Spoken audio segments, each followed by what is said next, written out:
So hello dear students, welcome to this session of ICT Virtual Classroom। ICT Virtual Classroom के इस session में आप सभी का एक बार फिर से स्वागत करते हैं। आज की क्लास में बात करने जा रहे हैं क्लास 10 साइंस सब्जेक्ट के ऊपर, कक्षा 10 विषय विज्ञान के ऊपर। मैं उम्मीद करता हूँ आप सबके सब फिट फाइन हेल्दी होंगे और बिल्कुल रेडी होंगे क्लास के लिए। तो चलिए आज की क्लास को स्टार्ट करते हैं। आज की क्लास में हम जिस टॉपिक के ऊपर बात करने जा रहे हैं वो है प्रिज्म से प्रकाश का अपवर्तन, यानी refraction of light through a prism. एक प्रिज्म से किस तरीके से प्रकाश अपवर्तित होता है।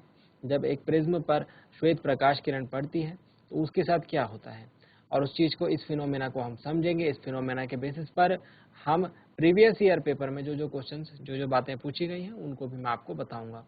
तो आज का सेशन रहने वाला है इम्पॉर्टेंट, इसीलिए अपना पूरा ध्यान जो है सामने स्क्रीन पर बनाकर रखेंगे, इधर उधर नहीं देखेंगे, और जो चीज़ें यहाँ से बताई जाती हैं उन्हें नोट डाउन करेंगे। तो डियर स्टूडेंट्स, मैं उम्मीद करता हूँ आप सबके सब फिट फाइन हेल्दी होंगे और बिल्कुल रेडी होंगे क्लास के लिए।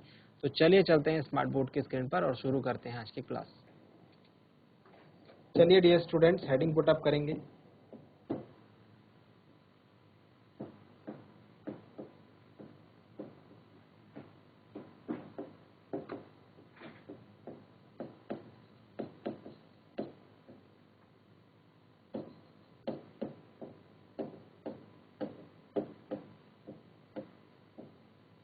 प्रिज्म से प्रकाश का अपवर्तन, refraction of light through prism.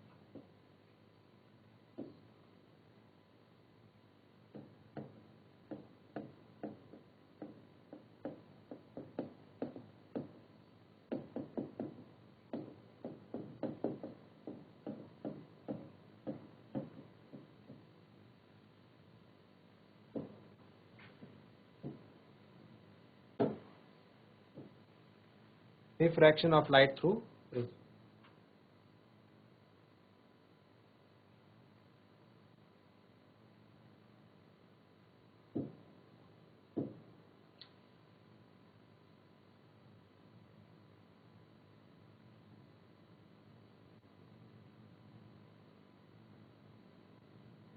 Prism की अगर बात करें, प्रिज्म क्या होता है, कैसा इसका स्ट्रक्चर होता है,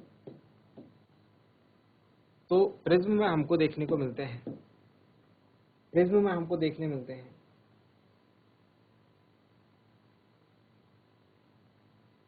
दो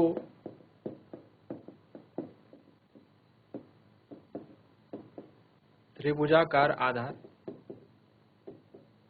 यानी कि ट्रायंगुलर बेस, और तीन आयताकार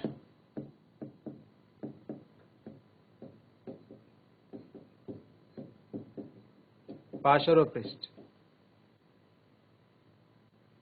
रेक्टेंगुलर लेटरल सरफेस।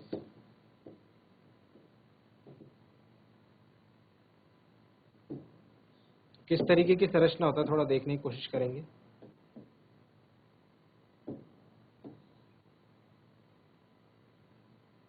ये होता है इसका बेस,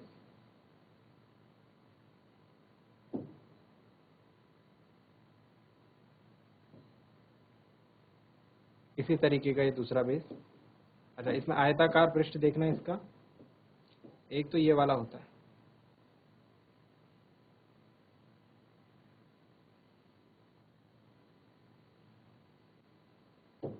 एक ये वाला होता है,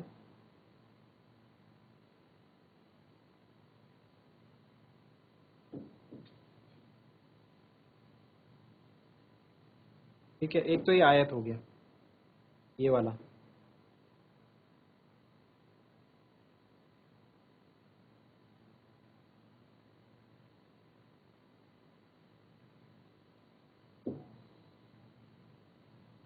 समझ में आया। एक तो ये बेस हो गया, फिर देखना एक दूसरा ये हो गया,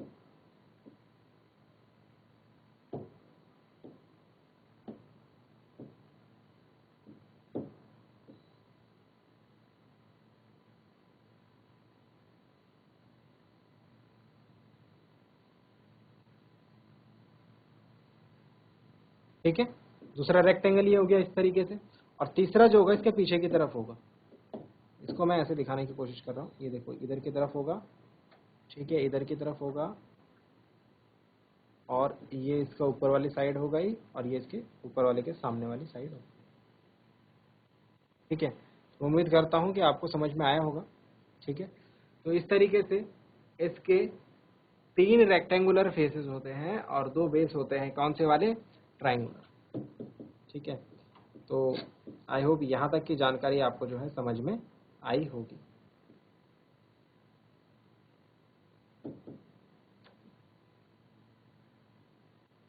तो एक ये फ्रंट फेस है, ऐसा ही ये बैक वाला फेस है।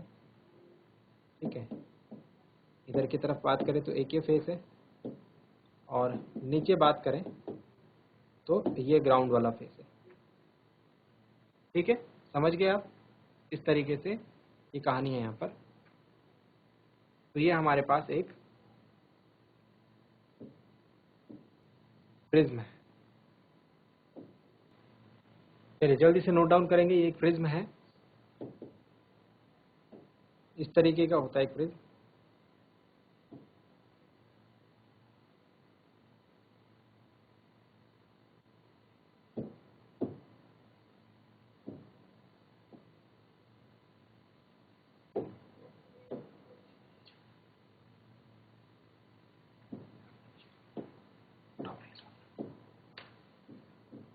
चलिए, तो इस प्रिज्म का एक एंगल होता है। आई होप आपने बना दिया होगा, यहाँ तक नोट डाउन कर लिया होगा सबने। ठीक है, इस प्रिज्म का क्या होता है? एक एंगल होता है जिसे हम प्रिज्म एंगल कहते हैं। ठीक है, तो जो ये वाला एंगल होता है, ये वाला एंगल होता है, ये वाला, इसकी इस साइड और इस साइड के बीच का जो एंगल होता है, इसको हम प्रिज्म एंगल कहते हैं। ये वाली साइड एंड ये वाली साइड के बीच का जो एंगल होता है, इसको हम प्रिज्म कोण कहते हैं। ये क्या है? इसे हम क्या कहेंगे? प्रिज्म कोण।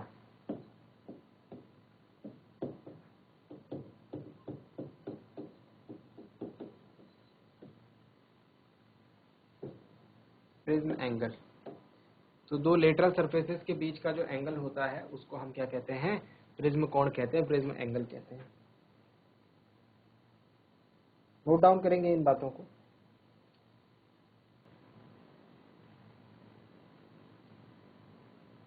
चलिए, अब समझते हैं कांच के प्रिज्म से प्रकाश का अपवर्तन होता किस तरीके से। समझते हैं कांच के प्रिज्म से प्रकाश का अपवर्तन होता किस तरीके से है। तो इसको समझने के लिए हमको क्या करना है? प्रिज्म को सामने से देखना है। प्रिज्म को कहाँ से देखना है? सामने से, जहां से हमें क्या दिखाई देगा? उसका त्रिभुजाकार वाला जो फेस है वो दिखाई देगा। जहां से हमको क्या दिखाई देगा? प्रिज्म का त्रिभुज वाला फेस है वो दिखाई देगा। तो हम इसको सामने से देखते हैं, जहां से हमको त्रिभुज का ये वाला फेस दिखाई देगा। जरा ध्यान से समझेंगे इस चीज को, जो बात यहाँ पर समझा रहा हूँ। सबसे पहले क्या होता है? इस प्रिज्म पर एक किरण आपतित की जाती है इस तरीके से। एक किरण हमने क्या करनी है? इस पर आपतित करनी है। रास्ता इसका क्या होना चाहिए था? बिल्कुल सीधा होना चाहिए था। जाना इसको कैसे चाहिए था? बिल्कुल सीधा जाना चाहिए था। बट होता क्या है? यहाँ पर प्रकाश का अपवर्तन होगा। क्यों होगा? क्योंकि ये प्रिज्म जो है ये कांच का है। ये प्रिज्म जो है कैसा है? कांच है, और इसके बाहर क्या है? वायु है। आप जानते हैं जब प्रकाश एक माध्यम से दूसरे माध्यम में जाता है, मतलब वायु से जब कांच में जाएगा, तो प्रकाश किरण सीधी न जाकर के मुड़ जाएगी, और मुड़ने पर क्या होगा? प्रकाश का अपवर्तन। तो जाना इसको ऐसे चाहिए था, लेकिन जाती कैसे है? ये ऐसे सीधे मुड़ जाती है।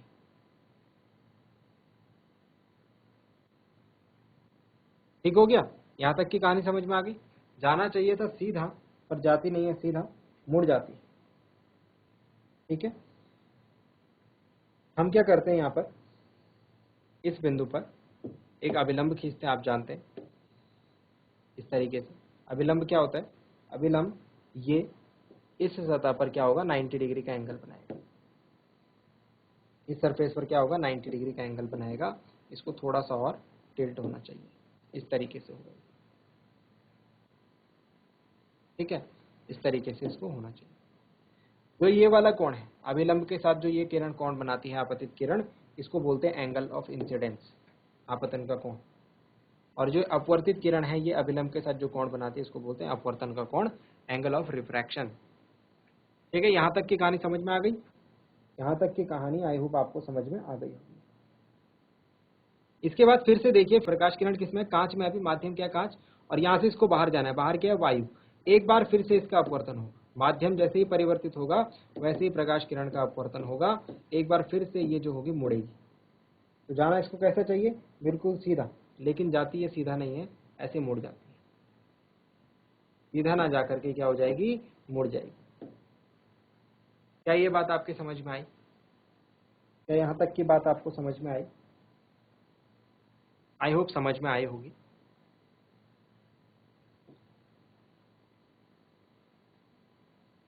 ठीक है, इस तरीके की कहानी होती है प्रिज्म से प्रकाश का अपवर्तन। यहां पर भी हम क्या करेंगे? यहां पर भी एक अभिलंब खींचेंगे,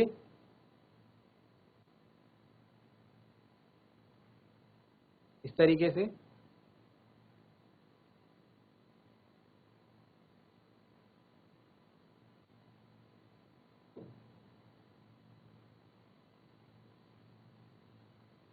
और यहां पर भी दो एंगल्स बनेंगे, एक ये वाला कोण होगा। ठीक है, इसको बोलेंगे हम एंगल ई, निर्गत कोण। निर्गत मतलब जहां से प्रकाश किरण इस प्रिज्म से बाहर निकल गई। ठीक है, एग्जिट, एग्जिट एंगल। क्या ये बात समझ में आ गई आपको? यहां तक की कहानी समझ में आई है डियर स्टूडेंट्स? एक चीज थोड़ा सा और ध्यान देंगे, जब हम इस किरण को ऐसे पीछे बढ़ाते हैं ऑपोजिट डायरेक्शन में, ये तो आप देख रहे हैं ये वाली है आपतित किरण और ये वाली है निर्गत किरण। इनके बीच में एक एंगल बन रहा है। इनके बीच में क्या बन रहा है? एक एंगल बन रहा है। इस एंगल को हम जानते हैं, इस एंगल को हम कहते हैं विचलन कोण। इसको हम डी नाम देते हैं, इसको हम कहते हैं विचलन कोण। बात समझ में आ गई? तो जिस जिस कोण की मैंने यहाँ पर बात करी मैं एक बार उनको लिख देता हूँ आपके सामने। ये होता है प्रकाश का अपवर्तन किससे? प्रिज्म से। ठीक है, डायग्राम आपकी समझ में आया? चलिए, यहाँ पर हमने जो जो बातें करी उसको लिखता हूँ मैं। एंगल आई है सबसे पहले, एंगल आई है, फिर एंगल आर है। एंगल आई कौन सा एंगल है? एंगल आई है आपतन कोण, यानी कि एंगल ऑफ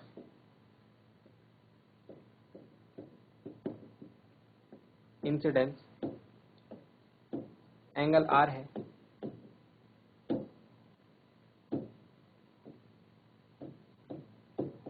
अपवर्तन कोण,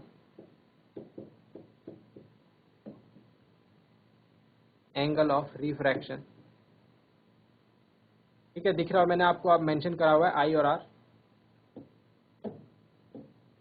फिर उसके बाद एंगल आई हो गया, एंगल आर हो गया। एंगल ई देखिए, एंगल ई है हमारा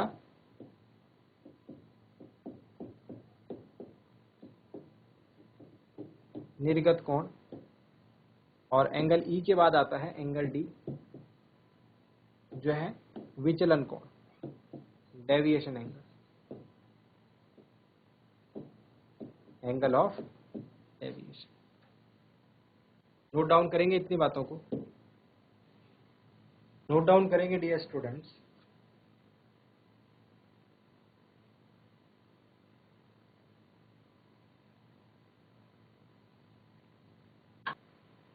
विचलन कोण की अगर हमसे बात करें,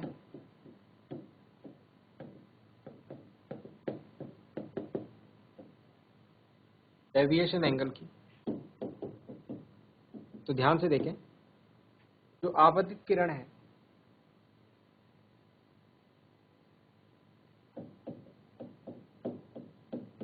निर्गत किरण का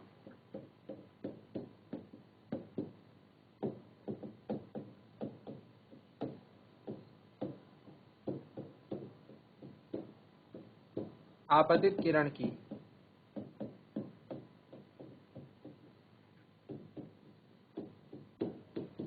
दिशा से बनाया गया कोण, निर्गत किरण का आपतित किरण की दिशा से बनाया गया कोण जो होता है वो क्या कहलाता है? विचलन कोण। जो यहाँ पर एंगल डी है, ये वाला एंगल, ये वो कोण है। ठीक है, एंगल डी हमने यहाँ पर बना रखा है। यहाँ तक की बातें समझ में आ गई हैं किस तरीके से प्रकाश का अपवर्तन होता है, किससे, प्रिज्म से। अब हम ये देखेंगे कि कांच का अगर प्रिज्म होगा और इसमें श्वेत प्रकाश डाला जाएगा, कैसा, व्हाइट लाइट डाली जाएगी, तो उसके साथ क्या होगा। तो नेक्स्ट पॉइंट लिखेंगे,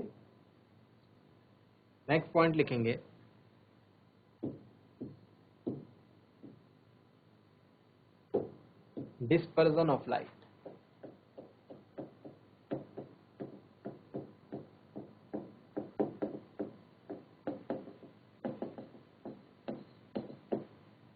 विक्षेपण।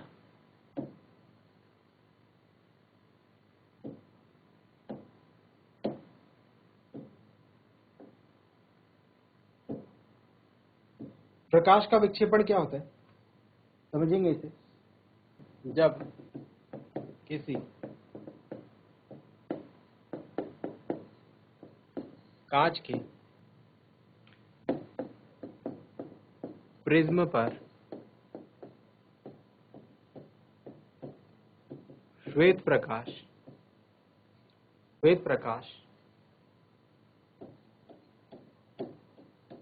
पड़ता है, मतलब व्हाइट लाइट गिरती है, तो यह अपने अवयवी वर्णों में, अवयवी यानी कॉन्स्टिट्यूएंट कलर्स में, है ना, में विभाजित हो जाती है। अभी समझते हैं इसे।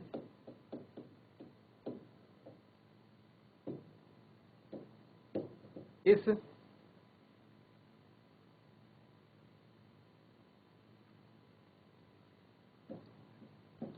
घटना को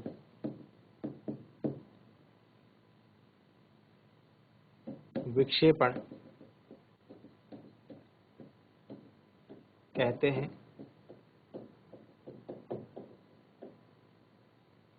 विक्षेपण कहते हैं।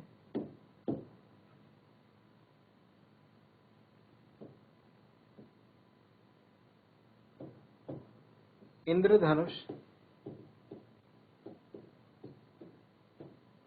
बनने की प्रक्रिया में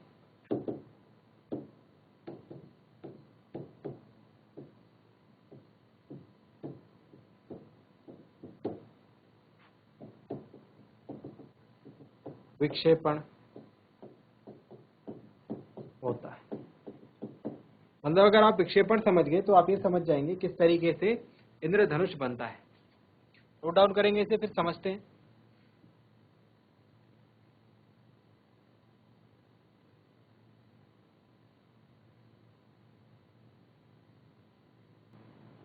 चलिए, तो श्वेत प्रकाश जिन 7 वर्णों में टूट जाता है उनके नाम है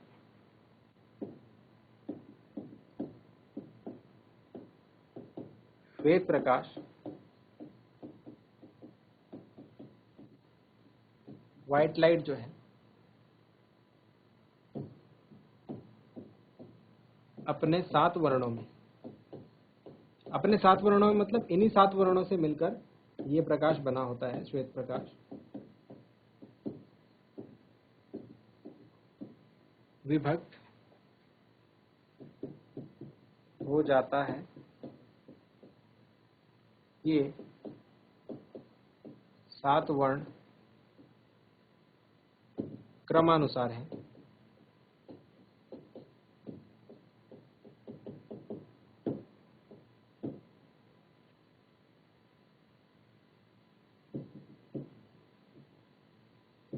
बैंगनी,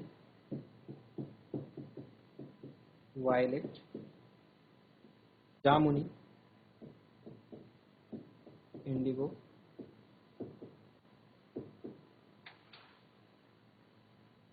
नीला, ब्लू, हरा, ग्रीन, पीला, येलो, नारंगी,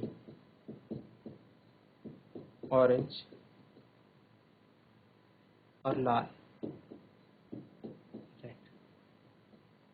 अगर मैं इनके नाम का पहला पहला लेटर ले लूं तो यहाँ एक ऑर्डर बनता है VIBGYOR।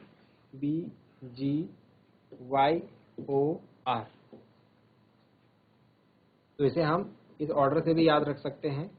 इस ऑर्डर को हम कहते हैं VIBGYOR, विबग्योर। विबग्योर से आप याद रख सकते हैं, वी मतलब वॉयलेट, आई मतलब इंडिगो, बी मतलब ब्लू, जी मतलब ग्रीन, वाई मतलब येलो, ओ मतलब ऑरेंज, आर मतलब रेड। ठीक है, नोट डाउन करेंगे इसे।